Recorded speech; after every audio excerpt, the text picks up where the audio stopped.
Apa judulnya Bapak Ibu? Makna baptisan. Baptisan adalah satu dari 5 sakramen di gereja Tiberias. Yang pertama adalah perjamuan kudus. Yang kedua adalah minyak urapan. Yang ketiga adalah baptisan selam. Yang keempat adalah pernikahan. Yang kelima, penyerahan anak. Dan kita hari ini melihat tentang baptisan. Haleluya.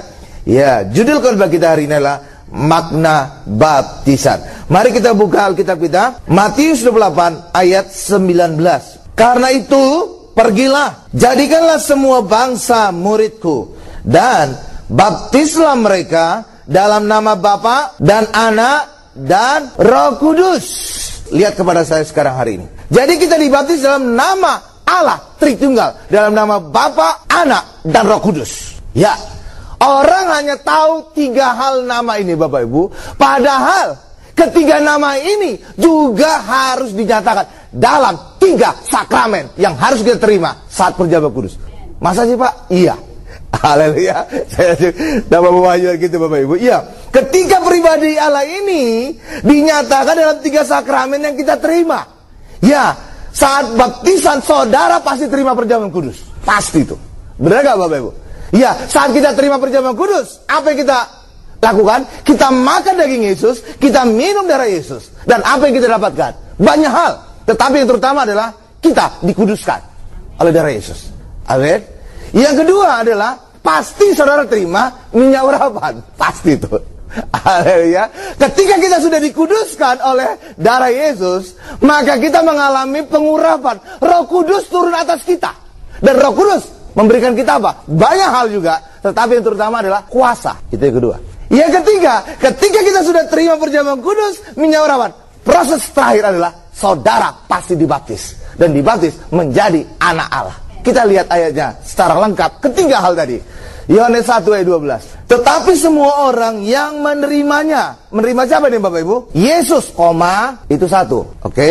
Diberinya kuasa. Kapan kita terima kuasa? Pada saat minyak urapan, pengurapan, lanjutkan lagi, supaya menjadi anak-anak Allah. Itulah saat dibaptis. Saudara itu 3 kan? Ada kan? Menerima Yesus, perjamuan kudus, dapat kuasa, minyak urapan. Yang ketiga, menjadi anak. Itulah dibaptis. 3 kan? 3 dapat. Haleluya. Cuma kadang-kadang gak ada komanya, kayak rata semua Bapak Ibu. Oke, kita lanjutkan lagi. Yaitu mereka yang percaya dalam namanya. Saudara lihat itu? Iya, jadi adanya 3 pribadi Allah ini dalam 3 sakramen ini, itulah sebabnya baptisan di gereja kita ini penuh dengan kuasa. Kalau di luar sana gereja nggak komplit. Kenapa? Kadang-kadang nggak ada perjamuan kudus, kadang-kadang nggak ada minyak urapan, kadang-kadang nggak ada keduanya, hanya baptisan aja. Ya nggak komplit. Gak ada kuasa Bapak Ibu. Padahal 3 hal inilah yang memberikan kita kuasa. Pertama, harus percaya kepada Yesus, terima perjamuan kudus. Kedua, harus ada pengurapan, itu turun Roh Kudus. Yang ketiga, kita dibaptis, lahir kembali menjadi anak Allah. 3, komplit. Itu ada kuasa. Karena itulah betapa dahsyatnya saat dibaptis orang mengalami kuasa yang luar biasa. Amin Bapak Ibu. Lah iya. Haleluya.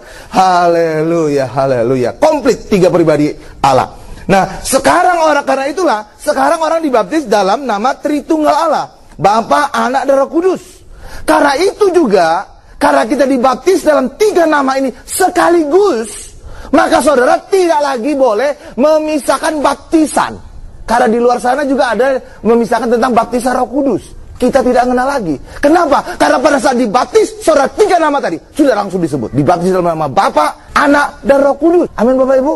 Benar nggak? Tadi ada ayatnya. Haleluya. Karena itu jangan dipisahkan lagi baptisan Roh Kudus. 3 pribadi ini sudah komplit, langsung sekaligus. Lalu Pak, kenapa orang ada mengenal baptisan Roh Kudus? Karena memang awalnya ketiga pribadi Allah ini tidak hadir sekaligus. Iya, karena itulah kalau saudara lihat baca Kisah Rasul, saudara lihat ada baptisan Yohanes, ada baptisan Yesus, ada baptisan Roh Kudus. Benar Bapak Ibu ya? Iya. Kenapa? Karena tidak hadir sekaligus. Karena itulah harus satu-satu. Tetapi bagi kita hari ini, ketiganya sudah hadir. Dan Yesus juga tadi telah mengajar di dalam Matius 28 ayat 18 tadi Bapak Ibu, ayat 19 tadi, bahwa kita membaptis dalam 3 pribadi Allah tadi, dalam nama Bapa, Anak, dan Roh Kudus. Itu kata Yesus. Itu yang diajar Yesus. Amin Bapak Ibu. Itulah sebabnya harus disatukan.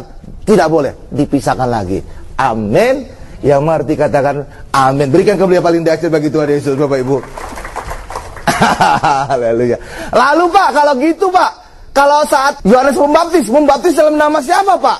Padahal ketiganya belum hadir sekaligus Pak. Saudara bisa ngejar ke sana Bapak Ibu. Tetapi rupanya Allah luar biasa. Ketika pribadi Allah itu sudah dinyatakan. Jadi ketika Yohanes membaptis Bapak Ibu, Yohanes membaptis kayak double gitu. Yohanes membaptis itu dalam nama 3 pribadi Allah juga. Tetapi belum dinyatakan secara jelas. Dalam nama siapa? Dalam nama Allah Abraham, Allah Ishak, Allah Yakub. Karena itulah yang diminta Allah untuk disebutkan bangsa Israel turun-temurun. Pada saat Musa berjumpa dengan Allah Bapak Ibu di suatu semak yang tidak terbakar, ya Bapak Ibu, lalu Musa bertanya, nama Allah itu nama siapa? Supaya nanti aku sampaikan kalau kepada orang Israel bertanya kepadaku. Lalu Allah berkata apa? Namaku, sebutanku adalah Allah nenek moyangmu, Allah Abraham, Allah Ishak, Allah Yakub. Itulah namaku, sebutanku selama-lamanya. Itulah namaku turun-temurun. Itu dalam Keluaran, ada di dalam, nanti saudara lihat aja, nggak kita buka. Keluaran 3 ayat 15. Haleluya. Ya, PR di rumah ya Bapak Ibu ya, besok ujian. Haleluya. Keluaran 3 ayat 15. Itu sebutan nama Allah turun-temurun selama-lamanya. Itulah wujud 3 Tritunggal Allah, nama Allah. Kok bisa Pak? Iya, kita lihat aja. Allah Abraham, Allah Ishak, Allah Yakub. Allah Abraham itu adalah bapak orang beriman, berbicara tentang bapak. Lalu Allah Ishak, ini berbicara apa Ishak? Ishak, arti Ishak apa Bapak Ibu? Arti Ishak adalah tertawa. Kenapa arti Ishak tertawa? Karena pada saat itu malaikat menubuatkan bahwa Sarah tahun depan akan hamil. Padahal pada saat itu sudah tua Bapak Ibu. Itulah sebabnya Sarah menjadi tertawa. Lucu, sudah tua bisa melahirkan. Haleluya. Ya, benar gak Bapak Ibu ya? Sebenarnya bukan hanya Sarah yang tertawa Bapak Ibu, Abraham juga tertawa. Ayat-ayat sebelumnya saudara akan nemukan Abraham juga tertawa, tetapi yang ditekankan tentang Sarah tertawa. Dan karena Sarah tertawa, anaknya lahir, maka disebut juga tertawa. Itulah Ishak, arti Ishak. Tertawa, sukacita, penghiburan. Itu Roh Kudus, penghibur. Oke Bapak Ibu? Yang ketiga, siapa? Allah Yakub. Yakub artinya apa? Ya, pencuri. Tetapi kemudian Yakub diubah menjadi apa? Israel. Namanya kemudian berubah jadi Israel. Apa nama Israel artinya? Pangeran Allah, anak Allah. Tuh, 3 pribadi Allah langsung dapat. Allah Bapa, Allah Anak, Roh Kudus. 3 kan? Iya. Bapaknya Abraham, ya Roh Kudusnya Isa, dan anaknya adalah Yakub. Karena Yakub kemudian berubah nama menjadi Israel, Pangeran Allah artinya namanya. Haleluya. Iya, itu ada Bapak Ibu. Jadi 3 pribadi Allah sudah dinyatakan. Haleluya Bapak Ibu. Karena itulah bagi kita hari ini, kita juga dibaptis dalam nama Tritunggal, langsung nama Allah Bapa, Allah Anak, Allah Roh Kudus, dalam nama Tuhan Yesus. Amin Bapak Ibu. Dan itulah yang memberikan kita kuasa hari ini, dan juga dinyatakan dalam 3 sakramen. Dan ketika kita dibaptis, apa yang terjadi? Maka kita dilahirkan kembali. Maka kalau kita dilahirkan kembali Bapak Ibu, yang lama, kehidupan lama kita harus mati. Kalau kehidupan lama kita tidak mati, apa yang terjadi? Saya akan memberikan ilustrasi. Misalkan ini kehidupan lama kita Bapak Ibu, oke? Baptis, maka kehidupan lama ini harus mati. Dah, supaya apa? Kehidupan yang baru bisa muncul. Benar Bapak Ibu? Itulah dibaptis. Mati bersama Kristus dan dibangkitkan bersama Kristus. Jadi yang lama harus mati. Harus ada kematian di sini, dan di sini ada kebangkitan. Amin. Tetapi kalau saudara ada orang dibaptis tanpa mati kehidupan lamanya, emangnya mungkin Pak ada yang dibaptis tanpa bertobat? Oh ada. Ada juga orang yang dibaptis bukan karena pertobatan, tapi ada orang dibaptis karena ingin menikah. Karena salah satu syarat pernikahan di Tiberias adalah ada akte baptisan. Iya Bapak Ibu. Karena itulah ada alasan orang untuk dibaptis adalah untuk dapat sertifikat baptisan. Haleluya Bapak Ibu. Itu bukan karena pertobatan itu. Haleluya. Karena memenuhi syarat administrasi. Haleluya.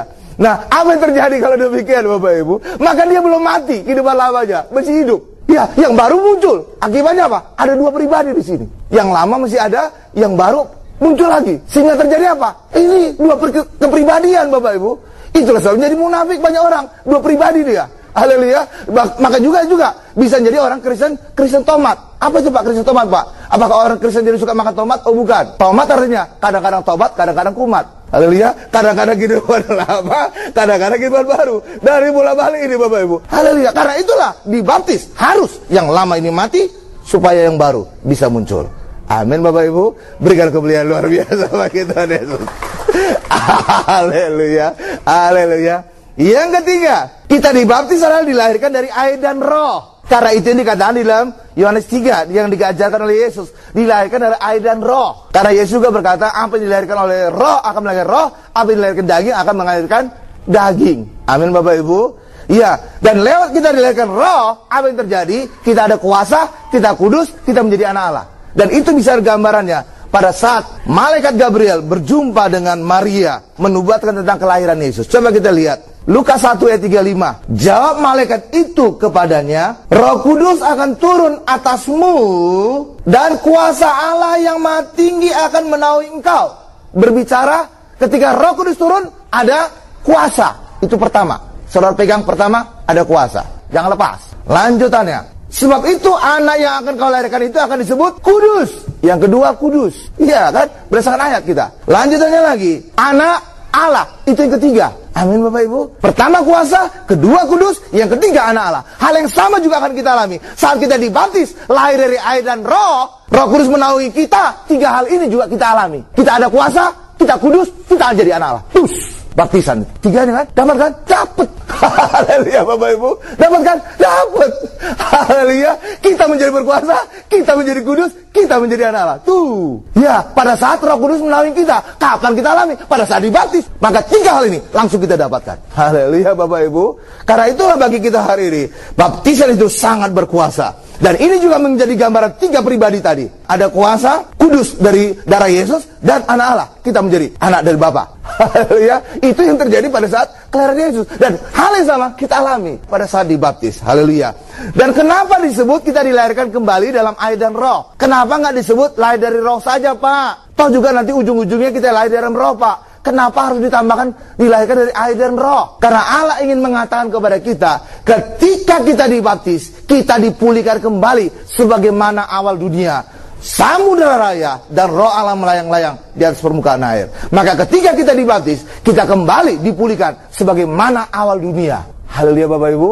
Itulah sebabnya ketika kita dibaptis, kita kembali menjadi anak Allah sebagai awal dunia. Dan yang kedua, kita menjadi serupa segambar Allah. Yang ketiga, kita kembali berkuasa. Karena itulah hari ini, kalau ada nanti baptisan, saudara beri diri saudara dibaptis, maka tiga hal ini saudara bisa dapatkan di dalam kehidupan kita, yang menjamin hidup kita menjadi hidup berkemenangan. Berikan kemuliaan luar biasa bagi Tuhan Yesus. Haleluya. Sekarang kita masuk pada bagian kedua Bapak Ibu. Baptisan yang benar berdasarkan prosedur dan jenisnya. Markus 16 ayat 16. Coba kita lihat. Siapa yang percaya dibaptis akan selamat, tetapi siapa yang tidak percaya akan dihukum. Jadi ketika dibaptis harus tiga hal ini. Pertama percaya dulu. Dan percaya itu ada pertobatan Bapak Ibu. Percaya kepada siapa? Yesus. Datang kepada Yesus, bertobat. Yang kedua adalah dibaptis, lahir dari roh, Roh Kudus. Yang ketiga, selamat menjadi anak Allah. Tuh tiga hal ini langsung dapat. Ya, harus tiga hal ini kita alami. Karena itulah Bapak Ibu, karena baptisan juga berkaitan dengan pertobatan, maka anak kecil tidak boleh dibaptis. Maksudnya anak kecil itu nggak ada disebut ukuran umur Bapak Ibu, tetapi anak kecil yang belum mengerti tentang dosa dan pertobatan, itu belum bisa dibaptis. Karena apa? Karena baptisan selalu berbicara tentang pertobatan, tentang pengampunan dosa. Amin Bapak Ibu. Ya, jadi relatif masalah kecil atau enggaknya Bapak Ibu. Kadang-kadang juga orang sudah tua nggak ngerti juga tentang taubat Bapak Ibu. Jadi bukan masalah umur. Haleluya. Ya, jadi nggak ada takaran umur, tetapi rata-rata umur 12 tahun acuannya. Tapi itu juga nggak pegangan. Kenapa? Karena di Alkitab tidak dikatakan tentang umur, tetapi selalu berkaitan dengan pertobatan. Yang penting mengerti tentang pertobatan, mengerti tentang ampunan dosa. Amin Bapak Ibu. Iya, haleluya. Kadang-kadang sudah umur 50 tahun juga nggak ngerti tentang tobat. Haleluya Bapak Ibu. Haleluya. Jadi relatif masalah umur. Haleluya. Haleluya. Haleluya. Karena itulah, ya anak kecil belum tidak bisa dibaptis. Lalu anak kecil apa? Penyerahan anak. Jadi iman orang tuanya lah yang membawa anaknya itu ke hadapan Tuhan. Ini anakku Tuhan. Amin Bapak Ibu. Jadi bukan iman si anak, iman dari orang tuanya. Amin. Karena anak kecil belum mengerti tentang iman, belum mengerti tentang pertobatan, belum mengerti tentang dosa. Jadi orang tuanya yang membawa. Nih anakku Tuhan, itulah penyerahan anak. Jadi anak kecil tidak dibaptis, anak kecil diserahkan di hadapan Tuhan oleh orang tuanya. Nangkap sampai sini Bapak Ibu? Amin. Haleluya. Dan itu juga terjadi pada saat Yesus usia 40 hari diserahkan di bait Allah Bapak Ibu. Iya. Lalu Pak, jenis baptisan. Baptisan itu macam-macam Pak. Ada banyak. Ada baptisan selam, ada baptisan percik, ada baptisan bendera, ada baptisan api. Yang mana yang benar Pak? Kalau saudara ingin tanya benar, kita punya dasar beberapa. Yang pertama, dari asal kata baptisan. Baptisan berasal dari kata baptiso. Baptiso artinya diselamkan. Zup, ya. Pak, kalau ngomong tentang kata, Pak, kayaknya kurang terlalu kuat, Pak. Kenapa? Ini sakramen penting, Pak. Rasanya kalau bersang kata itu bisa diplesetkan, Pak. Oke, kita nggak ngomong kata, kita ngomong bukti. Yesus itu dibaptis selam. Buktinya, Yesus keluar dari air. Coba kita lihat ayatnya. Matius 3:16. Sesudah dibaptis, Yesus segera keluar dari air. Kalau keluar dari air artinya apa? Sebelumnya di dalam air. Setelah keluar dari rumah, sebelumnya ya di dalam rumah. Amin Bapak Ibu. Setelah keluar dari mobil, ya sebelumnya di dalam mobil. Haleluya Bapak Ibu. Lah iya dong. Oke Bapak Ibu, ini ngomong ayat kita. Oke, lanjut. Dan pada waktu itu juga langit terbuka dan ia melihat Roh Allah seperti burung merpati turun ke atasnya. Amin Bapak Ibu. Iya, jadi Yesus ditenggelamkan ke dalam air. Amin. Jadi harus dimasukkan. Itulah sebabnya Yohanes membaptis di tepian sungai. Karena hanya dalam sungai bisa tenggelamkan Bapak Ibu. Kalau seandainya dipercik, saudara nggak perlu di sungai. Di bait Allah aja, dipercik-percik bisa. Sudah ada air di situ. Amin.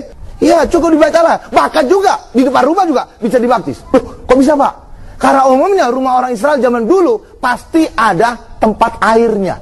Ya, namanya tempayan Bapak Ibu. Ya, jadi zaman dulu orang Israel itu umumnya jalan kaki, belum naik mobil Bapak Ibu. Paling kenceng naik onta lah. Haleluya. Umumnya jalan kaki. Ya, jalan kaki, dan daerah sana adalah daerah berdebu, daerah gurun. Itulah sebabnya kalau mereka setelah berjalan akan masuk rumah, kaki mereka berdebu, belepotan, kotor. Maka harus dicuci sebelum masuk rumah. Itulah sebabnya ada tempayan selalu di depan rumah orang Israel.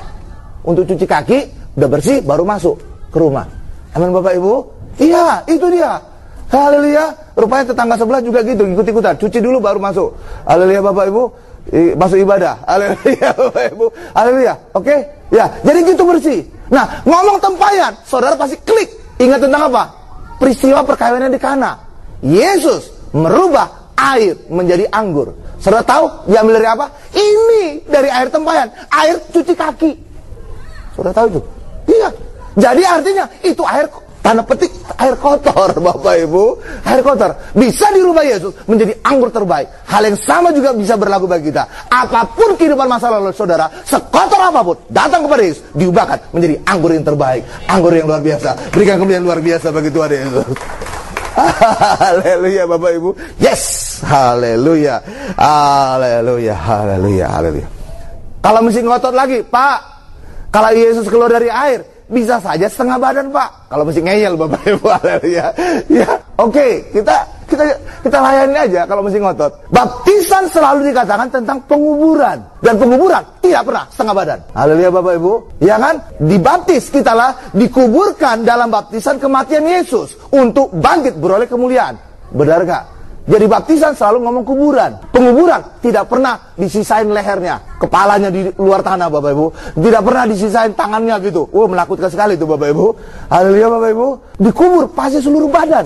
Di dalam tanah atau di dalam tebing batu. Zaman dulu bisa di tebing batu Bapak Ibu. Ya, tapi seluruh badan. Nggak ada disisain tangannya nongol saat itu. Nggak ada gitu Bapak Ibu. Atau kepalanya gitu. Nggak ada gitu Bapak Ibu. Nggak ada itu. Jadi kalau ngomong dikubur pasti seluruh badan. Itulah sebabnya, karena baptisan adalah kita dikubur dalam kematian Yesus dan dibangkitkan untuk beroleh kemuliaan, maka seluruh badan saudara dibaptis harus ditenggelamkan, bukan setengah badan. Sampai sini ngikuti, berikan kemuliaan luar biasa bagi Tuhan Yesus. Jadi semua ayat mendukung Bapak Ibu, sehingga saudara kuat hari ini. Haleluya, tak tergoyahkan. Haleluya. Dasar ayatnya nih, apa alasan kamu? Itu bisa ngejar saudara, tembak langsung Bapak Ibu. BTL aja langsung. Haleluya. Haleluya Bapak Ibu. Jadi harus ada dasar ayat. Seluruh dunia mendukung saudara, Tuhan juga mendukung saudara. Haleluya. Bukan apa kata manusia, apa kata ayat apa. Itu harusnya acuan Kristen. Amin Bapak Ibu. Jadi orang harus dikubur seluruh badan saat dibaptis. Karena itulah dibaptis harus seluruhnya ditenggelamkan. Dan ada satu hal yang menarik juga Bapak Ibu, bahwa ketika Yesus dibaptis keluar dari air, maka terdengar ada suara. Ya, dari surga. inilah anak yang kukasih, kepadanya aku berkenan. Coba kita lihat ayatnya, menjadi penutup bagian kedua. Matius 3 ayat 17. Lalu terdengarlah suara dari surga yang mengatakan, inilah anakku yang kukasih, kepadanya lah aku berkenan. Ya, pada saat itu Yesus sudah pelayanan belum Bapak Ibu? Belum. Dicobain aja belum, apalagi mati. Oh, itu mesti jauh. Amin Bapak Ibu. Iya, masih jauh kan? Masih jauh. Tetapi walaupun belum semua itu, tapi setelah dibaptis, langsung, inilah anakku kasih, kepadanya aku berkenan. Hal yang sama juga terjadi pada kita. Ketika saudara dibaptis, lahir dari air dan roh, maka saudara, kita semua menjadi anak Allah. Lahir dari roh. Benar Bapak Ibu? Ketika anak Allah, pasti Allah mengasihi kita. Otomatis itu. Sama seperti saudara juga, pasti mengasihi anak saudara. Amin Bapak Ibu? Lah iya dong. Itulah sebabnya, ketika saudara dibaptis, saudara menjadi anak Allah, saudara menjadi dikasih oleh Allah. Dan ketika dikasih juga, saudara serupa segambar Allah, dan saudara hidup berkuasa, berkemenangan. Berikan kemuliaan luar biasa bagi Tuhan Yesus. Haleluya. Sekarang kita masuk pada bagian ketiga. Kita lihat ayat yang tadi tentang dikubur tadi. Kita dikubur dalam baptisan kematian Yesus dan dibangkitkan. Roma 6 ayat 4. Dengan demikian kita telah dikuburkan tuh bersama-sama dengan dia. Siapa dia nih? Yesus. Oleh baptisan dalam kematian, supaya sama seperti Kristus telah dibangkitkan dari antara orang mati oleh kemuliaan Bapa, demikian juga kita akan hidup dalam hidup yang baru. Jadi baptisan ngomong kuburan, ngomong kematian. Amin Bapak Ibu. Kenapa baptisan dikaitkan dengan kematian? Saudara bisa ngejar. Kenapa baptisan selalu dikaitkan dengan kematian? Karena lewat baptisanlah, ya Bapak Ibu, kita mati. Kenapa kita harus mati? Sebab dosa selalu berkaitan dengan hukuman dosa. Dan dosa, hukuman dosa, maut. Karena itulah bagi kita hari ini, ketika kita dibaptis, maka yang lama kita sudah mati, maka dosa kita juga turut mati lewat air baptisan kita. Amin Bapak Ibu. Ya, harus mati. Supaya apa? Supaya dosa dalam kehidupan lama kita juga ikut mati. Dan ketika kita ikut mati, maka dosa kita tidak lagi nempel. Ketika kita bangkit, kita sudah lahir baru. Amin Bapak Ibu, sudah nggak ada dosa lagi. Karena itulah kita disebut bangkit untuk beroleh kemuliaan, menjadi warga surga, bebas dosa. Amin Bapak Ibu. Itu. Karena itu baptisan berkaitan dengan kematian. Kematian apa? Kematian terhadap hidup yang lama, kematian terhadap dosa yang lama. Baptis, mati tenggelam, dosa kita tenggelam, kehidupan lama tenggelam, kehidupan dunia kita tenggelam. Supaya apa? Kita bangkit nanti, tidak ada lagi dosa kita, sudah kudus kita. Mantap itu Bapak Ibu. Haleluya Bapak Ibu. Karena itulah baptisan selalu berkaitan dengan kematian, kematian terhadap hidup yang lama kita, terhadap dosa kita. Amin Bapak Ibu. Kalau orang dibaptis belum mati kehidupan lama dia, dosanya masih nempel. Haleluya Bapak Ibu. Hidup lamanya masih ada. Haleluya. Itulah sebabnya dibaptis harus mati kehidupan lama. Dan lewat kematian itulah dosa yang lama juga menjadi turut mati dalam air baptisan. Amin Bapak Ibu. Haleluya. Iya, gitu dia. Nah, supaya apa? Supaya nanti kita bangkit, kita bisa beroleh kemuliaan, menjadi warga surga tanpa dosa lagi Bapak Ibu. Iya. Dan karena baptisan itu juga berkaitan dengan kematian Yesus. Kematian Yesus adalah kematian martir. Maka juga orang yang melayani dalam baptisan harus juga punya roh martir. Itulah yang sering disebut oleh Bapak Gembala, saya punya roh martir. Benar Bapak Ibu? Kenapa? Karena baptisan harus punya roh martir. Sebab baptisan berkaitan dengan kematian martir Yesus. Itu dia. Bukan hanya itu, bahkan juga perjamuan kudus juga harus punya roh martir. Sebab apa? Saat perjamuan kudus kita menerima karya salib Yesus. Kita makan daging Yesus, kita minum darah Yesus. Itu kematian martir. Benar Bapak Ibu? Lah iya. Jadi semua ada kaitannya, semua ada alasannya. Tuhan itu sistematis Bapak Ibu. Haleluya, nggak asal-asalan.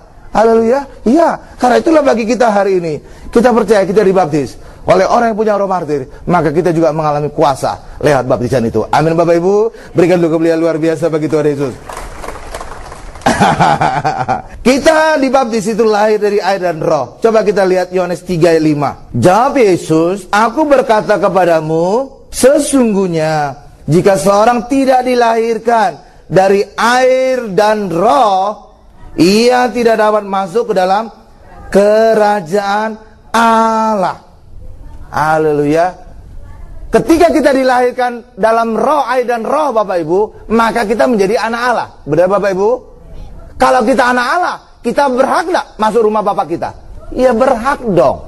Karena itulah, kalau saudara baca juga ayat 5-nya, bahwa kita lahir kembali dari air dan roh, kita bisa masuk rumah Bapak kita, kerajaan surga. Bukan hanya lihat aja, masuk juga. Lah rumah Bapak kita. Sama seperti rumah orang tua saudara, saudara bisa masuk kan?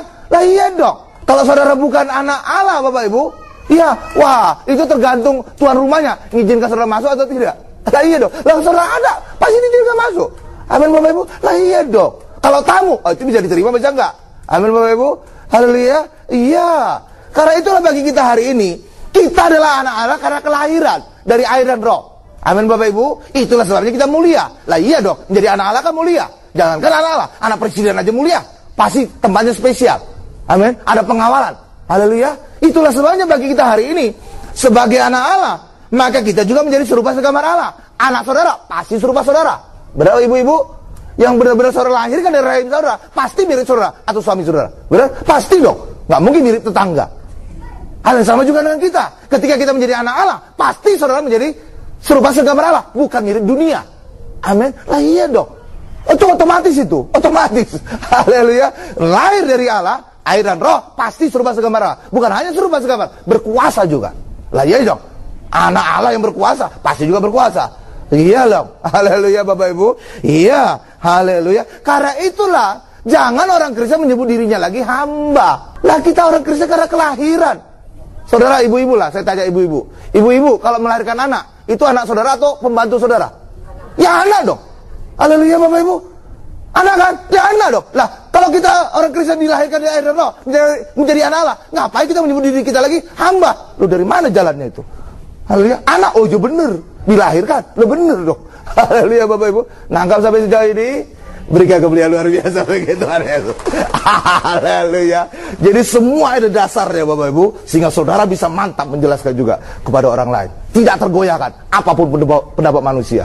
Haleluya. Iya, semua ada dasar ayat. Haleluya. Dasarnya luar biasa batu karang kita. Haleluya. Pak, kalau baptisan itu luar biasa Pak, bahkan juga memberikan keselamatan. Tapi kenapa Pak, orang yang disalib di kanan Yesus tidak dibaptis tapi selamat? Oh, saudara bisa kejar itu Bapak Ibu. Itu nggak dibaptis Pak. Kok bisa dia selamat? Kok bisa selamat dia? Karena prinsip baptisan adalah dikubur bersama dengan kematian Yesus, bersama dengan kematian Yesus, melekat dengan kematian Yesus. Bapak Ibu, ya, supaya beroleh kebangkitan, beroleh kemuliaan bersama Yesus. Dan orang yang di kanan salib Yesus itu mengkaitkan kematiannya dengan Yesus. Lewat dia berkata, kalau nanti engkau kembali sebagai raja, ingatlah akan aku. Langsung dia kaitkan. Dan pada saat itu juga Yesus berkata, hari ini juga engkau bersama-sama dengan aku di Firdaus. Dia mati bersama Yesus dan dia bangkit bersama Yesus. Dia mengakui Yesus di hadapan banyak manusia, maka Yesus juga mengakui dia di depan Bapa yang surga. Langsung itu terkait Bapak Ibu. Coba kita lihat ayatnya, Lukas 23 ayat 42-43, dan menjadi penutup khotbah kita. Lalu ia berkata, Yesus ingatlah akan aku. Ini ucapan orang di kanan Yesus Bapak Ibu. Apabila engkau datang sebagai raja. Jadi dia sudah mengkaitkan dirinya dengan Yesus, mengkaitkan kematiannya dengan Yesus Bapak Ibu. Ya, ada yang berkata namanya Dimas Bapak Ibu, bukan sinetron. Ini Dimas. Haleluya. Ya, Dimas. Lanjutkan ayat 43. Ini reaksi Yesus. Lihat, ini berbicara tentang kebangkitan juga. Janji Yesus kepada dia. Kata Yesus kepadanya, aku berkata kepadamu, sesungguhnya hari ini juga engkau akan ada bersama-sama dengan aku di dalam Firdaus. Karena itulah bagi kita hari ini Bapak Ibu, mari kita alami baptisan yang kudus, baptisan yang berkuasa. Dan itu harus dalam nama 3 pribadi Allah, dalam nama Bapa, Anak, dan Roh Kudus. Dan itu juga dinyatakan dalam 3 sakramen, perjamuan kudus, minyak urapan, dan baptisan. Dan ketika kita alami ketiga-tiga hal ini, maka baptisan kita adalah baptisan yang berkuasa. Terutama juga dilakukan orang yang punya roh martir. Maka di situ sungguh-sungguh ada kuasa luar biasa. Saudara jalani, saudara menjadi hidup baru, menjadi anak Allah yang serupa gambar Allah, berkuasa, sehingga hidup kita menjadi berkemenangan. Berikan kemuliaan paling dahsyat, paling lama, paling luar biasa bagi Tuhan Yesus. Kita tundukkan kepala kita.